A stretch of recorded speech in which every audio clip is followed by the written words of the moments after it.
रामदास शिंदे असे आहे. मी आता 8वी मध्ये शिकते. मी आषाढी एकादशी पंढरीची वारी या विषयावर कविता केली आहे स्वतः.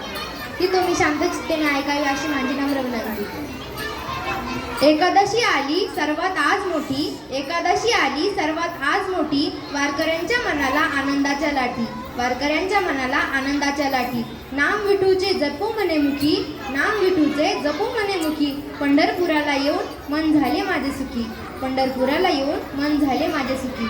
पायी पायी निघाली विठ्ठलाची वारी, इथे भजनी मंडळी आहे हो सारी, विठू इथला हो पंढरीचा कारभारी, या विठ्ठलाची नगरी आहे हो न्यारी. तुकोबाचे अभंग बोलले ओठी, चालायला बळ विठू माझ्या हो पाठी, वारकरी वाजवी हातामध्ये घेऊन टाळ, वारकरी वाजवी हातामध्ये घेऊन टाळ, गळ्यामध्ये धारण करुनी तुळशीची माळ. या पंढरीच्या राजाची ही नगरी हो साजरी, या पंढरीच्या राजाची ही नगरी हो साजरी, जास्त आनंदी ही हो माझ्या सुखापरी. इथेच स्नान खरे हो गंगा माईचे, इथेच स्नान खरे हो गंगा माईचे, आणि दुखाचे मन इथेच हो धुवायचे. मुखी घ्या नाम तुम्ही पांडुरंग पांडुरंग, मुखी घ्या नाम तुम्ही पांडुरंग पांडुरंग, हा विटेवरचा राजा येईल तुमच्या संग, हा विटेवरचा राजा येईल तुमच्या संग. धन्यवाद.